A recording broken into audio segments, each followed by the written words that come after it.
দেখে দেখে পরীক্ষা দিচ্ছি, সেটা স্যার ম্যামরা আমাদেরকে দেখার জন্য হেল্প করেছে। এবং যখন এসআই আসেন তখন আমাদেরকে সাবধান করে দেওয়া হচ্ছে যে এসআই আসছে, তোমরা এবার সাবধানে পরীক্ষাটা দাও। কিন্তু আমাদেরকে মোট কথা এই কলেজে সবাই হেল্প করেছে, স্যার ম্যামরা। আমরা দেখে দেখে ভালোভাবে পরীক্ষা দিয়েছি। দুটো পরীক্ষায় আজকে ইংলিশ পরীক্ষা ছিল, আজকে খুব রেস্ট স্ক্রিনে রেখেছিল, আজকে ঠিকভাবে পরীক্ষা দিতে দেয়নি, খুবই কারাগার রেখেছে। আজকে পরীক্ষা আমাদের ভালো হয়নি, 5 নাম্বার আমরা ওঠাতে পারিনি।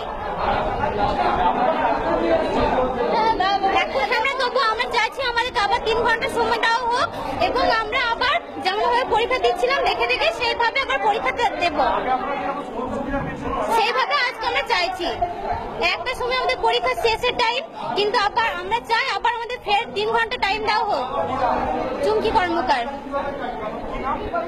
কর্মকার, বীরভূম ডিএলএড কলেজ, চন্দ্রপুর, বীরভূম।